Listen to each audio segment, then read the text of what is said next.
Shalom, back with part 4. All right. Esau's destiny.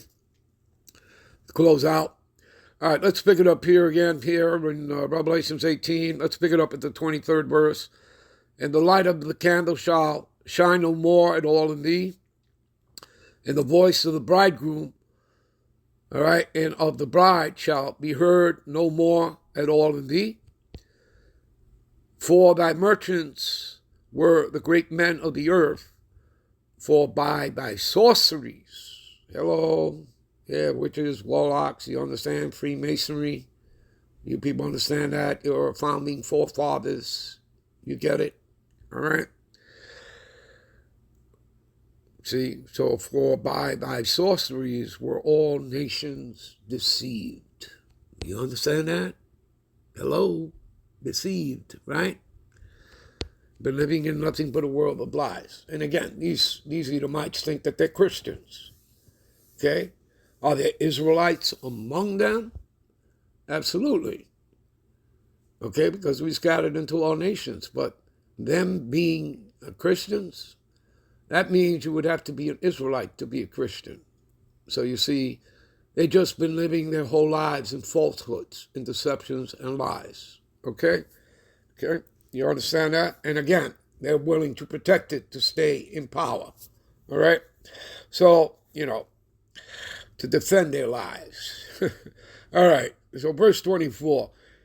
In her, all right, talking about the daughter of Babylon, which is America, Babylon the Great, the eighth and final head of the Edomite beast system. In her was found the blood of the prophets. Hello.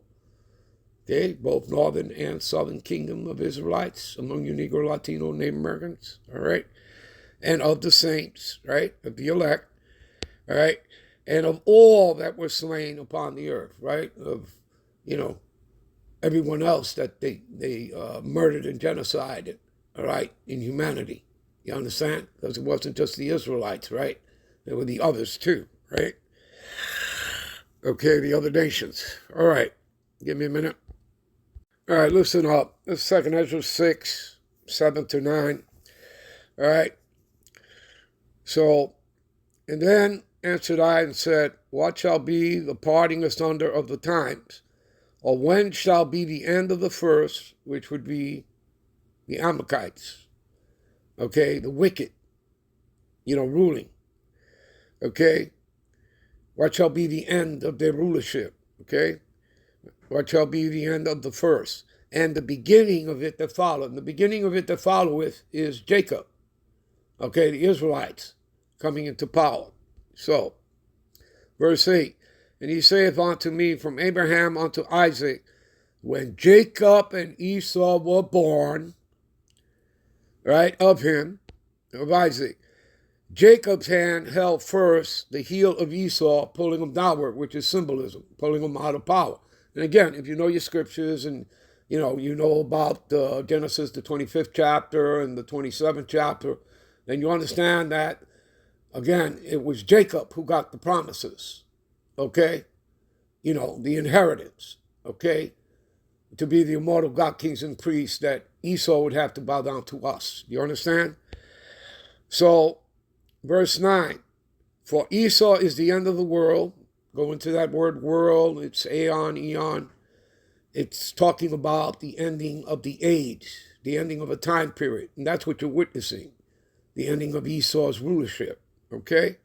And Jacob is the beginning of it that followeth. You see that? And we're going to close it out here, all right? Let's go to Escalates 10 and 8 to close out. Give me a minute. This is to close out, people. Escalates, also known as Sirach 10 and 8, because of unrighteous dealings, injuries, and riches got by the seed, the kingdom, which means rulership, power, dominion, is translated from one people, from the Edomites, to another people, which is who? Jacob. You already know that. Esau is the end of the world, and Jacob is the beginning of it that followeth. Hopefully you all were edified. I'm out. I'm on to the next one. Shalom.